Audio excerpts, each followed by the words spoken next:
Well, howdy, howdy, folks. Welcome back to Woodcraft. My name is Joe. Thank you very much for being here today. It is good to see you. Well, we have something pretty cool today, which, you know, I wouldn't be showing it off if I didn't think it was cool. We're here to talk about a knife. Big surprise.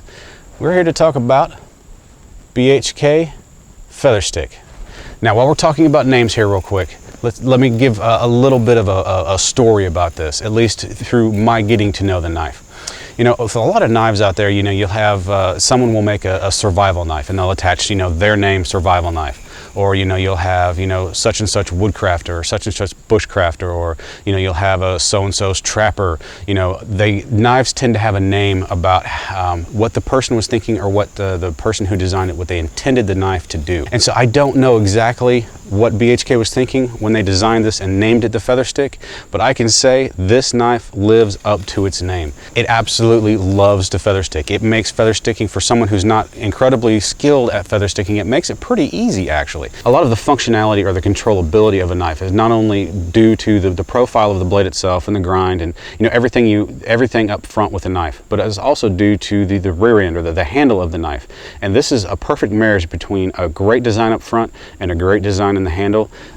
It gives you a level of control specifically for feather sticking, making notches, you know, doing crafting sorts of things.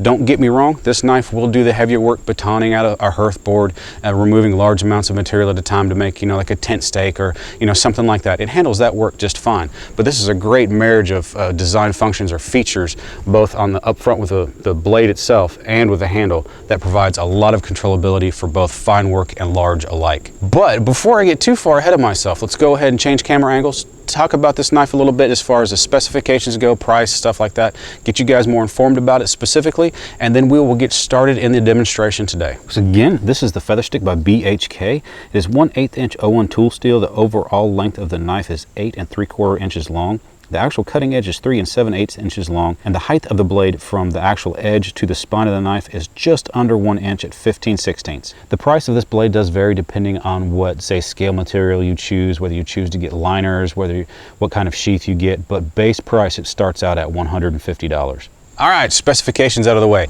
Before I start rolling in the demonstration stuff of what we're doing today, let me give what project I'm hitting up today a little bit of context. You know, I love to camp, I love to backpack, I love to hike, stuff like that. Oftentimes I'm out long enough where the battery on my cell phone won't last throughout the entirety of the trip. It's not that I'm that addicted to technology, but if my wife needs to get a hold of me, I need to be there for her. So I usually take a solar charger with me, just as a just-in-case type of item. I live in Western North Carolina, for those that don't know, and we have a pretty significant canopy cover as far as trees go most of the time. And so if you're going to use a solar charger and string it up in between trees or strap it onto your backpack, the use of it is not that efficient. You know, it will usually get the job done, but you're basically just breaking even as far as your battery use versus how much it gets charged up.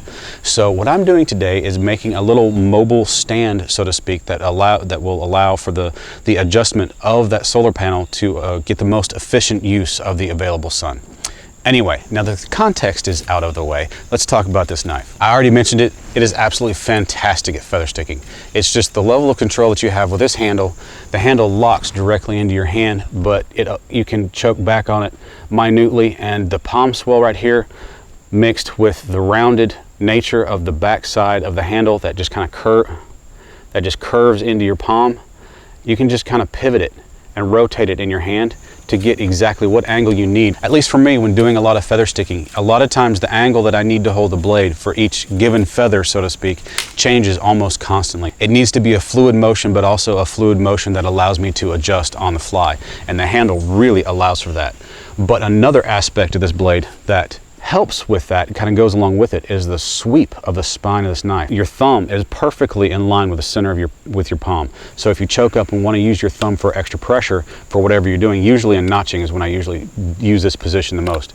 But my thumb is directly in line with the center of my palm, which really helps with control.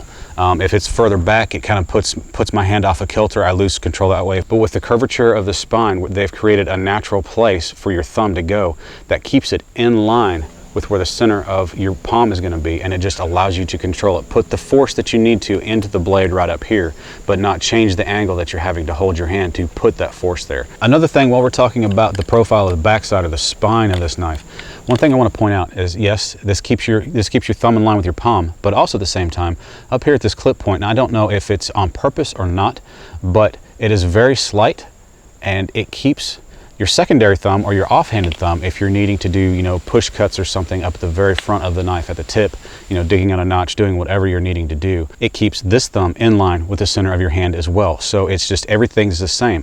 It provides a level of controllability for that fine work that is really nice. Moving back to the handle for just a minute, you have the guard up here and back here. Like I've already mentioned, this handle locks into your hand very nicely. You don't have to put any effort into locking it into your hand. It just fits. It allows it to rotate in your hand. It's very fluid. I like it. While I've got it up nice and close, the tip obviously is used. I've already filmed the working portion of this video today, but the tip, it digs out very nicely for bow drill divots and just notches and just other crafty type stuff. The Scandi edge is really nice. Whatever angle they've come up with here for this, it aids in the controllability of the knife. It cuts very well. I've been using this knife for right about a month, and the 01 tool steel, the heat treat seems to be spot on to me. I have not noticed any issues with it whatsoever. It is 01, so it is pretty simple to maintain. Just hit it with your leather strop if it's not too far out of kilter, or take it to a stone. Because it is a Scandi, you can lay it flat on a stone and you can have it back in shape in quick order. And the spine of this knife is absolutely crazy sharp. Makes striking a ferro rod extremely easy. It throws a ton of sparks. That 90-degree spine also works incredibly well for making dust off of a piece of wood or removing bark off a piece of wood, something like that. We have really gone over the crafting ability of this knife today, and that is what this knife screams to me. It is a crafter. It will handle the bigger things, but that's not what I wanted to display today. You know, you can baton with this. You can do all that bushcrafty stuff that you like to do with your knife. The working of this is just a simple tripod. I can move it around as the sun moves through the trees or clouds or something like that. And then this just allows me to angle it to go with the sun. So up and down to get the most direct rays and the most efficient use of the sun. So the question all of you are probably not wondering, do I like the knife? Absolutely. This knife is fantastic. I like it a lot. It is a pleasure to use. Do I recommend it? Yes, I do. If you're into the crafty side of bushcraft, I would definitely recommend this knife. It hits all the points that I like to see in a good bushcraft blade. It's great at firecraft. It's great at campcraft, and it is also great at camp cooking. So, you know, it does everything that I think a good bushcraft blade needs to do. So with that being said, I did hit up BHK's site to do a little calculation on what this knife right here exactly costs. It does come with micarta handles. It does have G10 liners. Very, very cool looking knife. It does come with a leather sheath, the one I'm rocking here. This leather sheath right here, very high quality, very nice sheath. I've got it set up for a dangler, but it does not come with a dangler. I do believe that is an option though. This one does not have a ferro rod, but you also, again, have the option to do that. Anyway, with all that being said, this knife right here, if I did the calculations correctly, is $165 before shipping. So this knife is extremely affordable as far as the higher end knives go. So like I said, this knife is absolutely a pleasure to use. It is absolutely fantastic. I like it a lot. Anyway, folks, thank you very much for being here today. I hope you enjoyed the video. If you did, found it helpful or informative, please go ahead and give me a thumbs up. I would appreciate that very much. It does help the channel out quite a bit. And also, folks, if you enjoy videos like this, knife reviews and stuff like that, please make sure to hit that subscribe button right down here. And also, as usual, hit up that comment section, guys. Let's talk about this knife. Ask me questions. If you have a question that I didn't answer in this video, go ahead and ask me and I will do my best to answer it. If I don't have the answer, I'm sure somebody else out there does. Anyway, thank you again for being here today, and I will see you next time. I hope you guys have a great day.